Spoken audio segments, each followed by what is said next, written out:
Mais est-ce que quelqu'un peut penser raisonnablement que, élu président, il aura une majorité présidentielle uniquement avec son parti?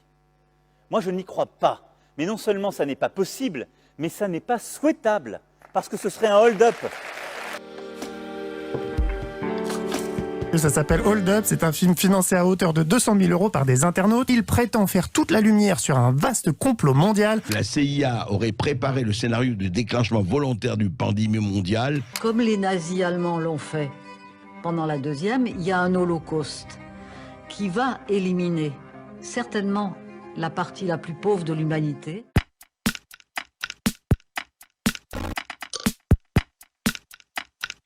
Par la manière dont le film de 2h43 minutes, je crois, chemine, nous amène dans un univers, effectivement, où il assume complètement le dévoilement d'un complot mondial.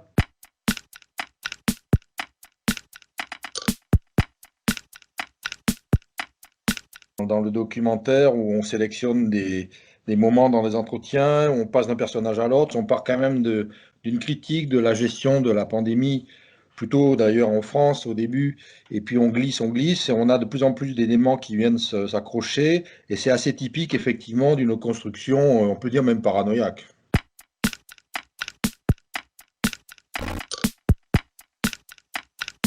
Ça nous amène quelque part, si vous voulez. Il n'y a pas de contre-discours possible, il n'y a pas d'extériorité, on ne voit jamais au fond de contradiction, on ne voit jamais des acteurs, par exemple, se disputer sur une question. Tout est à charge d'une certaine manière dans une direction, et c'est là où ça pose problème. Il s'agit en fait de prendre le contrôle du champ d'expérience de celui qui regarde. Le champ d'expérience, il est abîmé aujourd'hui. Il est abîmé par effectivement une conjonction de phénomènes qui sont non contestables. Une crise sanitaire qui n'en finit pas, plein de bugs dans la gestion de cette crise. On a une crise économique qui prend des formes latentes avec des inégalités qui se creusent. On a une défiance vis-à-vis des institutions qui s'est travaillée maintenant depuis très longtemps. Vous avez effectivement ici un matériel qui est exploité au fond pour prendre le contrôle de toutes ces inquiétudes, de tous ces doutes, de toutes ces questions que se posent naturellement les gens dans leur milieu, dans leur monde, dans leur confinement.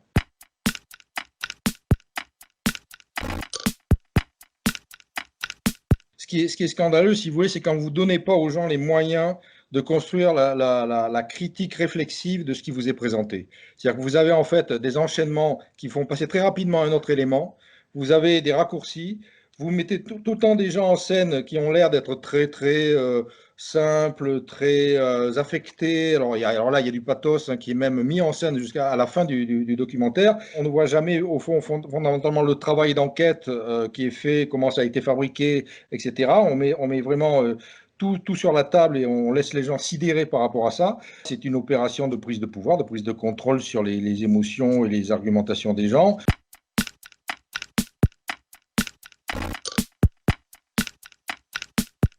Si vous voulez, elles sont décontextualisées. Vos savants, entre guillemets, vos chercheurs, par exemple le professeur Perron, moi je ne porte pas de jugement sur les personnes, mais ils sont mis en scène dans un contexte qui fait qu'on ne voit pas, on ne sait pas qui c'est au fond ce monsieur. Il est là balancé avec des éléments de langage qui vont servir la cause du documentaire, et hop, on passe à autre chose. C'est n'importe quoi. Tout ça pour faire peur aux gens, pour leur dire restez chez vous.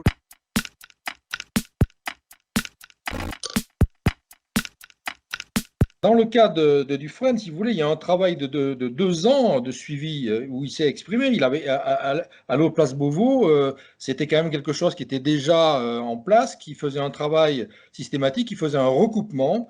Et son film arrive au fond comme une espèce de synthèse d'un travail critique qui se heurte quand même à un silence institutionnel assez lourd.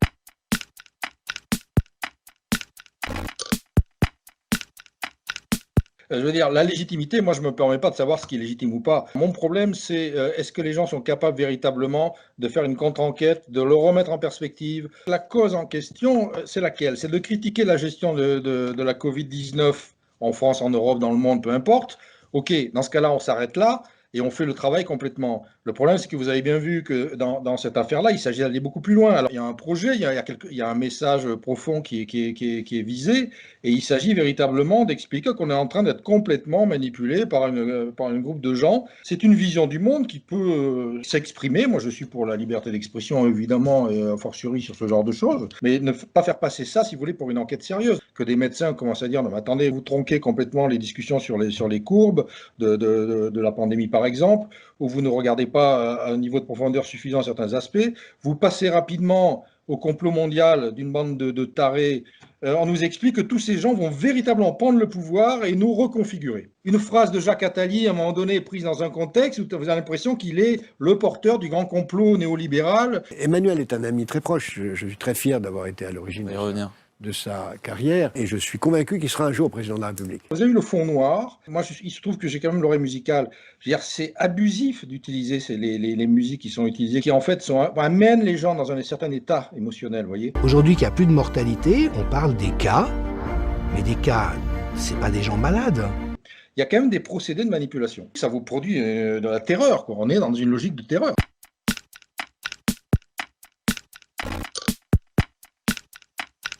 Ce qui est dommage, c'est qu'on va avoir des clivages entre ceux qui vont adhérer et ceux qui vont contester. Ceux qui vont contester vont être évidemment dénoncés comme faisant le jeu de la classe dominante ou de ce groupe de Davos ou je sais pas quoi, ou voir la CIA. On a un droit pratiquement à tout là-dedans. Hein. Il n'y aura plus de zone d'espace d'intercompréhension, de discussion, d'enquête collective. Et on sabote littéralement tout ce qui se fait sur le terrain où les gens se confrontent. De là à basculer dans l'interdiction, là, je trouve qu'il y a une erreur totale. Il faut au contraire ouvrir la discussion sur ce truc. Il faut que le debunking devienne une technique qu'on enseigne un peu partout.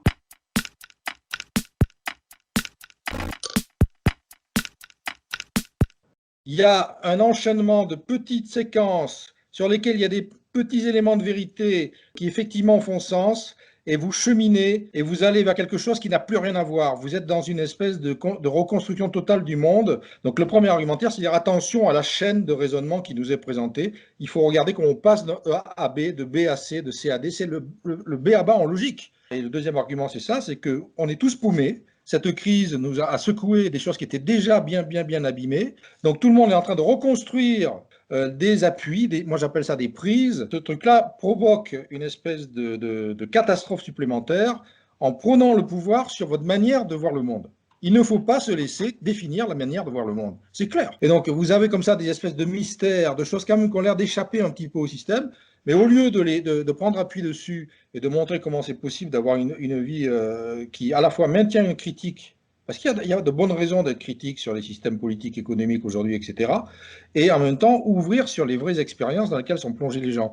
Qu'est-ce que c'est qu'être en réa en médecine? Qu'est-ce que c'est qu'être chercheur à l'INSERM? Qu'est-ce que c'est qu'être victime du Covid aujourd'hui? Vous avez un très beau film qu'il faut recommander aux gens, F for Fake. Orson Welles. Comment on fabrique en fait de la fiction totalement réaliste. Orson Welles était vraiment un as. Enfin, vous connaissez.